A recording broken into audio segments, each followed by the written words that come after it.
Episode की शुरुआत में हम डन और उसके पास में एक आदमी बंधा हुआ देखते हैं। डन के हाथ में एक नोटबुक देखते हैं, जिसे देखकर डन कहता है, एंटीगोनस के नोटबुक। तभी पास में बंधा हुआ बंदा मर जाता है। लगार्ड उसके गर्दन पर मार्क देखकर कहता है, सीक्रेट ऑर्डर। एंटीगोनस फैमिली की नोटबुक उसके हाथों से मार्केट में आई है। तभी तो क्लेन उसका पीछा कर रहा था। लगता है सीक्रेट ऑर्डर भी इस नोटबुक को ढूंढ रहा है और वो इतनी आसानी से हार नहीं मानेंगे। वो और लोगों को भेजेंगे।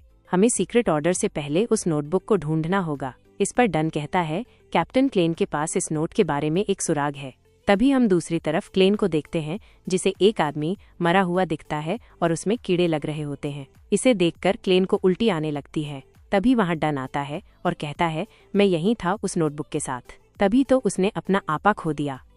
तभी लगार्ड कहता है, यह नोटबुक के पास था। एक बियॉन्डर का एक बच्चे का किडनैप करना एक पागलपन जैसा है, लेकिन ये ठीक सामने हुआ। क्या ये बहुत बड़ा इत्तेफाक नहीं है? तभी डन कहता है, कैप्टन, यहाँ कोई नोटबुक नहीं है। मरने वाले का बेटा राय बीबर भी लापता है। जिस पर लगार्ड कहता है, वही हमारा टारगेट है जिसे हम ढूंढ रहे हैं। लगार्ड एक फोटो दिखाते हुए कहता है, क्लेन, हमें तुम पर भरोसा है। और क्लेन भी अपनी जादुई छड़ी से बीबर को ढूंढने लगता है, पर जादुई छड़ी बहुत हिलने लगती है और क्लेन की तरफ आने लगती है। तभी डन छड़ी को पकड़ लेता है और कहता है, भविष्यवाणी में किसी ताकतवर शक्ति ने बाधा डाली है। आज के लिए बस इतना ही। तभी सीन बदलता है और क्लेन को हम एक बड़े से गेट के पास खड़ा हुआ देखते हैं। डन क्लेन के पास में आकर कहता है, अच्छा कोट है और इसमें तुम बहुत अच्छे लग रहे हो। और उसे एक सिट्रीन पेंडुलम दिखा के कहता है, ये सिट्रीन आत्मिक संचार को बढ़ा सकता है, भविष्यवाणी का भी असर बढ़ा सकता है। ये तुम ले लो आज से मिशन के लिए।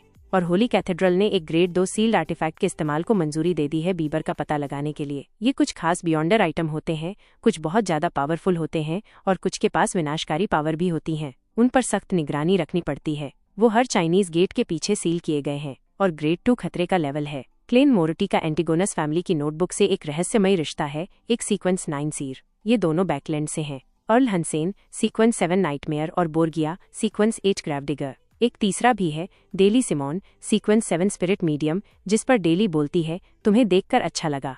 तभी सीन चेंज होता है। वे सभी दूसरी जगह आ जाते हैं। डन बोलता है, हालांकि ये मामला एंटीगोनस फैमिली से जुड़ा है, क्या होली कैथेड्रल ने आंकलन किया है 2049 को इस्तेमाल करने के रिस्क का? तो इस पर नाइटमेयर बोलता है, आकलन का नतीजा है बहुत ज्यादा रिस्क। लेकिन अगर बीबर सच में एंटीगोनस फैमिली का वंशज है, जैसा कि तुमने अंदाजा लगाया है, तो उसे जल्दी से ढूंढने का एक ही तरीका है, उसकी फैमिली का बनाया हुआ 2049, और मैं सिर्फ 2049 ऑपरेट करने और इस्तेमाल करने के लिए रिस्पॉन्सिबल हूँ। तभी नाइटमेयर क्लेन की तरफ देखकर बोलता है, चलो शुरू करते हैं। सब लोग मेरे जैसा करो और रुकना नहीं है, और रुके तो जान को खतरा हो सकता है। और वे सब हाय हिलाने लगते हैं, जिसे क्लेन देखकर मन में बोलता है, क्या बकवास है। क्या एक शील्ड आर्टिफैक्ट को खोलना इतना अजीब होता है? मुझे रेडियो जिम्नास्टिक का म्यूजिक क्यों सुनाई दे रहा है? इसका काम कहीं लोगों को शर्म से मार देना तो नहीं है?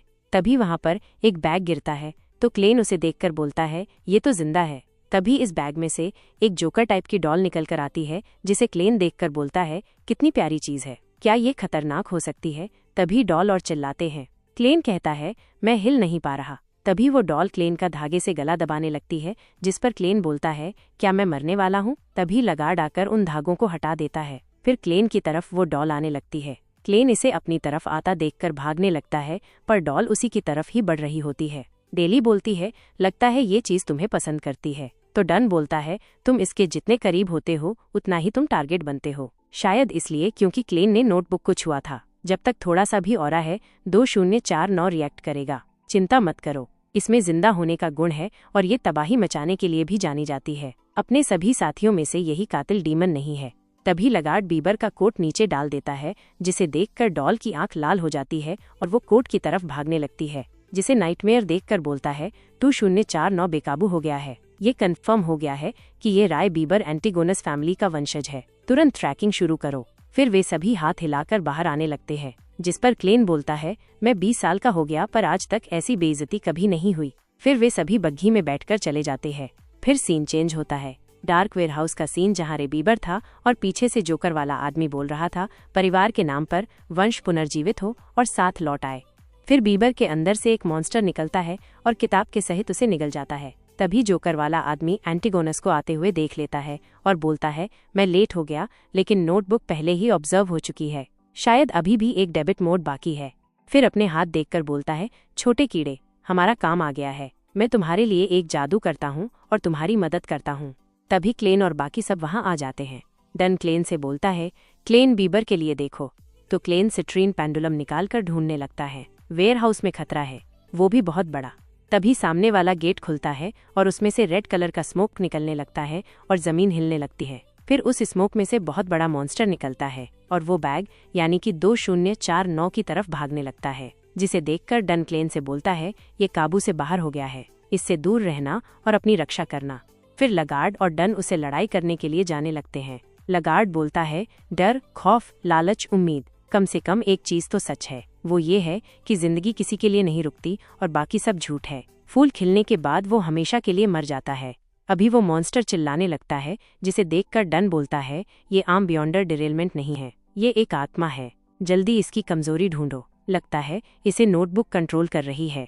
तभी डेली अपनी पावर से कमजोरी ढूंढकर बोलती है, मिल गई। सबसे पहले तुम्हें इसे 3 सेकंड के लिए पकड़ना होगा, इसे पकड़ो। तो डन अपनी ड्रीम नेट से रोक लेता है। तभी क्लेन को उसकी बॉडी में नोटबुक दिखाई देती है। फिर वो मॉन्स्टर अपनी बॉडी से बहुत सारी तलवार टाइप की नुकीली चीजें हमला करने लगता है और चिल्लाने लगता है, जिसमें से एक अर्ल के लग जाती है। क्लेन बोलता है कि ये बहुत तेज चिल्ला रहा है और फिर क्लेन उन कार्ड को मॉन्स्टर की तरफ फेंक कर हमला करता है और वो कार्ड सीधे मॉन्स्टर के मुंह में जाकर लगते हैं। तभी डेली भी मॉन्स्टर पर हमला करती है, जिससे मॉन्स्टर फटकर मर जाता है। फिर क्लेन उस नोटबुक को उठाने लगता है। तभी पीछे से जोकर वाला आदमी क्लेन पर हमला करता है, लेकिन डन बीच में आकर बचा लेता है और उस आदमी से लड़ने लगता है। क्लेन उसमें गोली मार रहा होता है, लेकिन वो बार बार बच जाता है, जिस पर क्लेन बोलता है, ये आदमी हर बार बच जाता है, मैं क्या करूं? फिर क्लेन एक और बार गोली चलाता है और वो सीधे पेट में जाकर लगती है और फिर वो आदमी क्लेन की तरफ भागने लगता है और वो क्लेन पर हमला करने ही वाला होता है। तब तक डन गोली मार देता है। गोली लगते ही वो आदमी गायब हो जाता है, जिसे देखकर सब अचंभित हो जाते हैं। उसी टाइम 2049 बाहर आकर सभी को अपने नेट से बांध लेता है, जिस पर क्लेन बोलता है, बुरा हुआ, कुछ भी हो मुझे खुद को बचाना होगा। तो क्लेन खुद को छुड़ा लेता है। तभी उस जोकर वाले आदमी की आवाज आती है और कहता है, चलो एक सौदा करते हैं, तुम मुझे वो नोटबुक दो और मैं तुम्हारे ऊपर से कंट्रोल छोड़ दूंगा। और फिक्र मत करो, कठपुतली ने पहले से ही बाकी सबको बेहोश कर दिया है, ये राज अपने बीच ही रहेगा, जल्दी अपना फैसला लो, तुम्हारे पास ज्यादा वक्त नहीं है। फिर वो जोकर क्लेन पर हमला करता है, पर क्लेन हमले को रोककर उस पर गोली चला देता है, जो कि सीधे उसके गर्दन पर जाकर लगती है और वो वहीं मर जाता है। फिर हमें थोड़ी देर के बाद का सीन दिखाया जाता है, जहां लगार्ड क्लेन से कहता है, मैं तुम्हें बचाना चाहता था, लेकिन मैंने देखा तुम 2049 के कंट्रोल से पहले ही बाहर आ गए थे। बुरा मत मानना, लेकिन मैं तुम्हें परख रहा था कि तुम उसे कैसे हैंडल करोगे। फिर वो बैग यानी कि 2049 को सेफ जगह रख देते हैं। फिर डन क्लेन से कहता है, मुझे लगता है तुम उस नोटबुक के बारे में सीरियस हो, लेकिन होली कैथेड्रल को इसकी जांच करनी होगी इससे पहले कि तुम इसे पढ़ सको। क्लेन कहता है, कैप्टन आपने ये अभी भी कहा था। डन कहता है, तुम बहुत अच्छा लड़े। फिर वो वहाँ से जाने लगते हैं। क्लेन को रास्ते में वही जोकर मरा हुआ दिखता है। इस पर डन बोलता है, ज्यादा मत सोचो, तुमने उसे मार के और भी लोगों की जान बचाई है। क्लेन कहता है, कैप्टन एक और बात है, मुझे पहले से ही पता है कि सीर पाथवे का सीक्वेंस 8 क्या है, वो क्लोन है। फिर वहाँ से अर्ल और नाइटमेयर वहाँ से जाने लगते हैं। तभी क्लेन को कुछ विजन दिखाई देते हैं। तो डन पूछता है कि क्लेन क्या सोच रहे हो? तो क्लेन बोलता है, कुछ नहीं, मैं थक गया हूँ। डन बोलता है, तुम्हारा दिन सच में लंबा था, अब तुम आराम करो। और वे सभी वहाँ से चले जाते हैं, लेकिन क्लेन वहीं खड़ा था और सोच रहा था। और क्लेन कहता है, मुझे वापस जाना होगा और क्लेन के टीचर से मिलना होगा। और इसी के साथ एपिसोड यहीं खत्म हो जाता है।